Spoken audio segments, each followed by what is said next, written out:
यो इन्डिया चलाउन आएको 3 वर्ष भयो।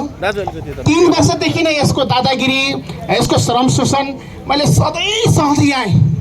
बोलौँ भनेपछि यहाँ साथीभाइहरूको एकतै नहुने है।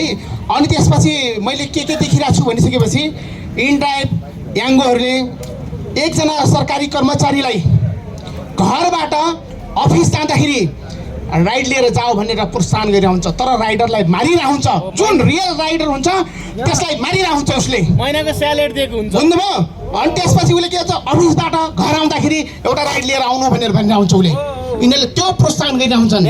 त्यो कारणले गर्दा रियल राइडरहरूले घाम पानी जेसुकै उनीहरूले भोगिरहेको हुन्छन्, उनीहरू त्यत्तिकै मरिरहेको हुन्छन् तिनीहरू।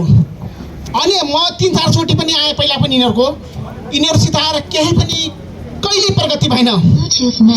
त्यो कारणले गर्दा म साथीभाइहरूलाई के भन्छु भनिसकेपछि आज हाम्रो सुनवाई भएन भने भोलि हाम्रो आन्दोलन भनेको शान्तपूर्ण आन्दोलन हुन्छ।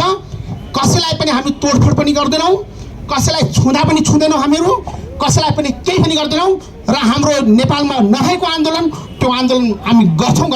त्यो के आन्दोलन हुन्छ भनिसकेपछि तपाईँहरूले के गर्नुपर्छ, घरबाट सबैले प्लास्टिकमा आफूले हगेर मुतेर लिएर आउनुला। बुझ्नुभयो? सबैले ल्याउनुला। यहाँ यिनीहरूको अफिस भरि बस्न लायक नगराइदिनु यिनीहरूलाई हामीले। बुझ्नुभयो? त्यो हाम्रो आन्दोलनमा कसैले पनि हस्तक्षेप गर्न सक्दैन। फेरि त्यो आन्दोलनलाई जो अगाडि आउँछ त्यसको भागीदार त्यही हुन्छ। हामीहरूलाई कसैलाई हामी छुँदैनौँ, कसैलाई गाली पनि गर्दैनौँ, कसैको तोडफोड पनि गर्दैनौँ। यिनीहरू भनेको पशु हुन्, गु खान्छन् यिनीहरूले। एउटा कुकुर बनाएको यिनीहरूको इज्जत छ।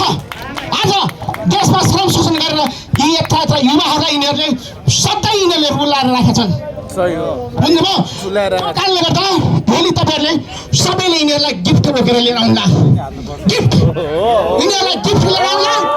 त्यो गिफ्ट यिनीहरूलाई हामीले पहिला यहाँ अफिसमा बस्न लायक नगरिदिउँला। सबै गिफ्टले अर्कोचोटि त्यो गिफ्ट पनि सुनेर भनेपछि यिनीहरूलाई केक जस्तै खुवाइदिउँला समातेर। त्यसपछि हेर न यिनीहरूको इज्जत के हुन्छ भन्ने कुरा। सबैले त्यो सुन्नुला। यो नै हाम्रो आन्दोलन हुनेछ र यो आन्दोलन विश्वमा कहीँ नभएको आन्दोलन हो। यो आन्दोलनले हेर्नुभयो भनेपछि पुरै देश पनि हल्लिन्छ यो आन्दोलनमा।